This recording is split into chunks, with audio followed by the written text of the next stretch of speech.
Saudara Kementerian Komunikasi dan Informatika atau Kominfo telah memblokir 15 PSE yang mengandung aktivitas perjudian online. Meski telah banyak diblokir, situs judi online ini masih saja terus kembali. Lantas bagaimana upaya membersihkan ruang digital di Indonesia dari judi online? Kita akan bahasnya bersama anggota Komisi 1 DPR, Dave Laksono. Bung Dave, sehat selalu. Sehat selalu. Iya, ada 15 situs judi online nih Ya, yang terdaftar di PSE. Bagaimana Anda menilai langkah Kominfo? Kemarin sempat dikritik netizen, ya, sistem financial dan game online yang tak didaftar atau diblokir.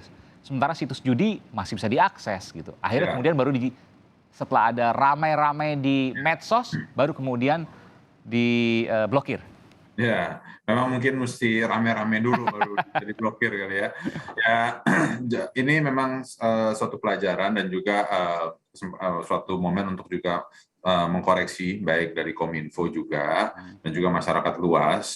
Memang saat ini berdasarkan informasi dari Kominfo, dia sampaikan bahwa sudah lebih dari 1,5 juta situs judi online itu diblokir. Akan tapi kan ya ini mati satu tumbuh 1.000.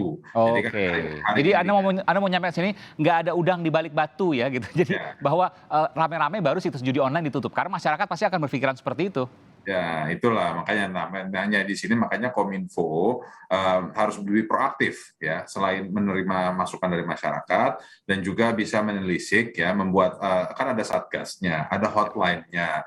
Nah, itu juga dioptimalisasikan dan dilihat setiap aplikasi ataupun website yang berkembang itu terus dimonitor.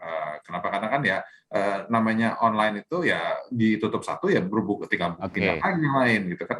Kalau misalnya dia buka lapak di pinggir jalan gitu kan, ketangkap polisi ya dia harus nunggu dilepas dulu baru bisa buka lagi. Kalau ini kan enggak, dia kan base-nya di mana-mana. Bahkan terakhir itu terlibat juga ada sampai penjualan manusia juga kan di mana Kambodia ya kalau nggak salah itu ada sekitar 100-an orang Indonesia yang ditahan disekap oleh Ya, mereka untuk melakukan sebagai admin daripada judi-judi online tersebut. ya. Nah, itu Kominfo di sini harus proaktif kerjasama dengan baik, apakah itu BIN, Kemlu, Kemenkumham, dan juga mengundang dan juga meminta masyarakat itu terus mewaspadai, dan juga penting juga itu adalah literasi digital kepada masyarakat ketika mereka itu mulai terlibat dari game-game online yang mungkin pertamanya mereka pikir itu hanya game biasa, lalu mulai masukin uang, lalu mereka bisa dapat, ada yang rugi, ada yang kurang, karena ini terlibat berbagai macam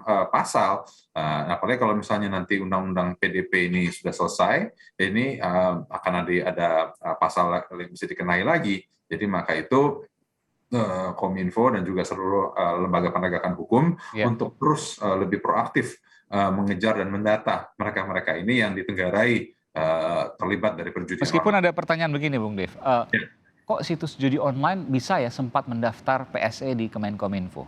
itu juga. Jadi makanya Kominfo, memang ini tujuan awalnya PSE ini kan bukan untuk menyulitkan. Ya. Tujuannya itu adalah untuk penegakan hukum dan juga memastikan bahwa semua anak bangsa yang bergerak di bidang digitalisasi itu terlindungi dan juga dunia digital Indonesia itu berkembang dengan ke arah yang benar.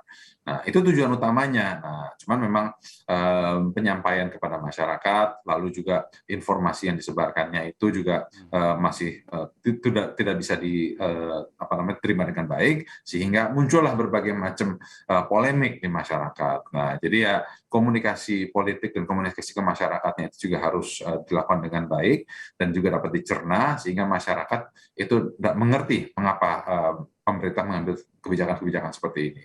Oke, terakhir saya tertarik dengan pernyataan Anda yang menyatakan bahwa situs judi online ini dimatikan satu, tumbuh 1.000. Ya, Bagaimana caranya agar hal ini bisa benar-benar tuntas? Nggak mati satu, tumbuh 1 juta nanti.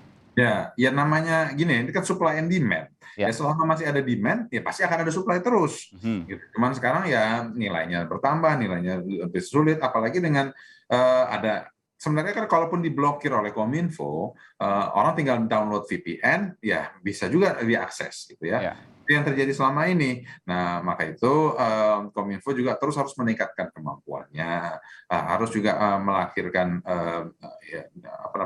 ahli-ahli coding yang baru, untuk terus mewaspadai dan juga proaktif mengejar ya, selain dari masukan masyarakat juga mereka itu terus rajin melihat apakah ada